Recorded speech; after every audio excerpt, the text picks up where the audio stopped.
अगर एक दिन एक इंसान मेटल सूट पहनकर आपके शहर के ऊपर फ्लाई करने लगे, मूवीज में नहीं, इमेजिनेशंस में नहीं, बल्कि असली जिंदगी में, ऐसा सूट जो टैंक्स को उड़ा सकता हो, जहाजों से ज्यादा तेज फ्लाई कर सकता हो और सेकंड्स में डिसाइड कर सकता हो कि कौन जिंदा रहेगा और कौन नहीं। अब जरा आप सोचें कि आप सेफ महसूस करेंगे या डर महसूस करेंगे, क्योंकि जब कोई चीज फैंटेसी से रियलिटी बन जाती है तो वो एंटरटेनमेंट नहीं रहती, वो एक सवाल बन जाता है, कंट्रोल का सवाल। तो भाई साहब, आज हम बात करने वाले हैं कि क्या होता अगर हकीकी दुनिया में आयरन मैन एग्जिस्ट करता। और ये व्हाट इफ सीरीज का एपिसोड 4 होगा, क्योंकि 3 वीडियोस हमने पहले ही इस व्हाट इफ पर बनाई हुई। मूवीज में टोनी स्टार्क एक केव में आयरन मैन बन जाता है, लेकिन असली दुनिया कहीं और से स्टार्ट होती है। एक बिलियनियर, एक ऐसा इंसान जिसके पास रिसोर्सेज, इंटेलिजेंस और टेक्नोलॉजी तक एक्सेस होता है, ऐसी टेक्नोलॉजी जो गवर्नमेंट्स भी फुली समझ नहीं सकती। वो एक सूट बनाता है, शुरू में जंग के लिए नहीं बल्कि प्रोटेक्शन के लिए, लेकिन ये दुनिया इंस्टेंटली रिएक्ट करता है, क्योंकि इंसानियत ने हथियार, वेपन्स तो देखे हैं, लेकिन कभी एक इंसान को वेपन सिस्टम बनते हुए नहीं देखा है। उस वक्त आयरन मैन सिर्फ एक इंसान नहीं रहता, वो बन जाता है एक आइडिया, और आइडियाज आर्मी से ज्यादा पावरफुल होते हैं। अब गवर्नमेंट्स रिएक्ट करती। पहला सवाल एडमायरेशन नहीं होता, पहला सवाल लीगैलिटी का होता कि क्या ये चीज लीगल है, क्या ये बंदा इसी मुल्क का शहरी है, क्या ये वेपन मैन्युफैक्चरर है या फिर एक वॉकिंग मिलिट्री एसेट। क्योंकि असली दुनिया में ताकत कभी भी फ्री नहीं होती, वो रेगुलेट होती है, कंट्रोल होती है, डिस्ट्रॉय होती है। आयरन मैन डिफरेंट है, वो एक फ्लाइंग मिलिट्री यूनिट है, एक सर्विलेंस सिस्टम, एक हाई स्पीड स्ट्राइक कैपेबिलिटी, सब कुछ एक इंसान के अंदर। अब गवर्नमेंट सोचती है कि अगर ये इंसान ओबी करना बंद कर दे तो क्या होगा, और यहीं से सब कुछ चेंज होना शुरू होता है। क्योंकि पॉलिटिक्स में जो पावर कंट्रोल नहीं होता वो हमेशा थ्रेट समझा जाता है, चाहे वो कोई हीरो ही क्यों ना हो। अब दुनिया तब्दील होती है, क्योंकि रियलिटी पावर के अराउंड एडजस्ट करती है। कंट्रीज सोचना स्टार्ट करती हैं कि क्या हम इस टेक्नोलॉजी को कॉपी कर सकते हैं, क्या हम इसे स्टॉप कर सकते हैं, क्या हम इसे कंट्रोल कर सकते हैं। मिलिट्री अलायंसेस साइलेंटली शिफ्ट हो जाती,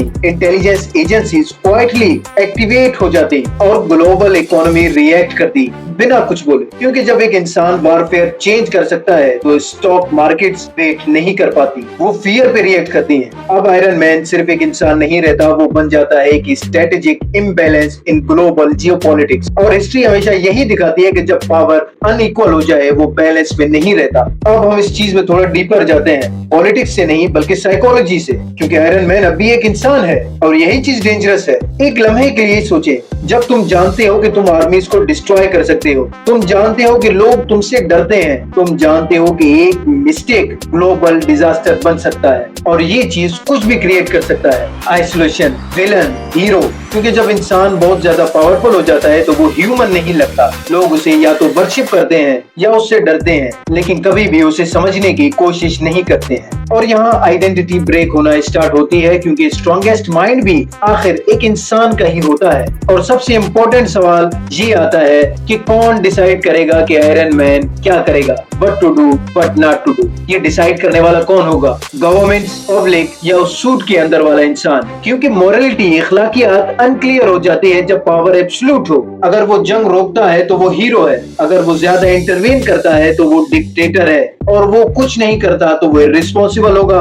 हर एक्शन का जजमेंट चेंज हो जाता है। और यहाँ से एक पैराडॉक्स क्रिएट होता है कि जितना पावरफुल तुम होते हो उतनी ही तुम्हारी फ्रीडम, आजादी कम होती जाती है, क्योंकि दुनिया इनडायरेक्टली तुम्हें कंट्रोल करना स्टार्ट कर देती है, through pressure, through fear, through expectations. अब बात होती है इकोनॉमी की, पैसे की, क्योंकि आयरन मैन सिर्फ एक हीरो नहीं बल्कि एक टेक्नोलॉजिकल रेवोल्यूशन है। इंडस्ट्रीज कोलैप्स हो जाती, डिफेंस कॉन्ट्रैक्टर्स पैनिक कर जाती, military tech companies value lose करती, एनर्जी सेक्टर्स शिफ्ट हो जाते, क्योंकि एक इंसान अब वो टेक्नोलॉजी होल्ड करता है जो इकोनॉमीज चला सकती है या चलाती हैं। और कैपिटलिज्म में पावर हमेशा इनोवेशन के पीछे जाती है, और इसीलिए दुनिया आयरन मैन को नहीं बल्कि उसकी टेक्नोलॉजी को चाहता है, through licensing, through control, through ownership. क्योंकि रियलिटी में टेक्नोलॉजी सिर्फ इन्वेंशन नहीं बल्कि हमेशा इकोनॉमी ही होती है, पैसा ही होता है सब कुछ। अब एक चीज क्लियर हो जाती है कि आयरन मैन डेंजर नहीं है, बल्कि पावर, ताकत डेंजर है। क्योंकि power without balance fear create करती है और फियर कंट्रोल डिमांड करता है। और इसलिए दुनिया साइलेंटली ये डिसाइड करता है, ये नहीं कि वो अच्छा है या बुरा, बल्कि क्या हम ऐसे इंसान को फ्रीली एग्जिस्ट करने के लिए छोड़ सकते हैं। और यही इसका असल कॉन्फ्लिक्ट है, हीरो और विलन के दरमियान नहीं, बल्कि फ्रीडम और कंट्रोल के दरमियान। अगर आयरन मैन रियल वर्ल्ड में एग्जिस्ट करता तो वो सिर्फ विलन से नहीं लड़ता, वो लड़ता सिस्टम से, कानून से, पॉलिटिक्स से, फियर से, एक्सपेक्टेशन से। क्योंकि असली दुनिया को हीरोज की कोई जरूरत नहीं, उन्हें जरूरत है तो सिर्फ एक चीज की, कंट्रोल की। और शायद सबसे इम्पोर्टेंट सवाल ये नहीं कि आयरन मैन हीरो है या विलन, बल्कि ये है कि क्या दुनिया इतना ताकत, इतना पावर हैंडल कर सकता है। अगर आपको ये ब्रेकडाउन पसंद आया है तो इस वीडियो को लाइक जरूर से करें और आपके ओपिनियंस मैं कमेंट सेक्शन में जरूर से जानना चाहूंगा। और अगर आपने व्हाट इफ सीरीज के पिछले एपिसोड्स नहीं देखे, so I recommend you to watch those videos. मिलते हैं जल्दी किसी और वीडियो में।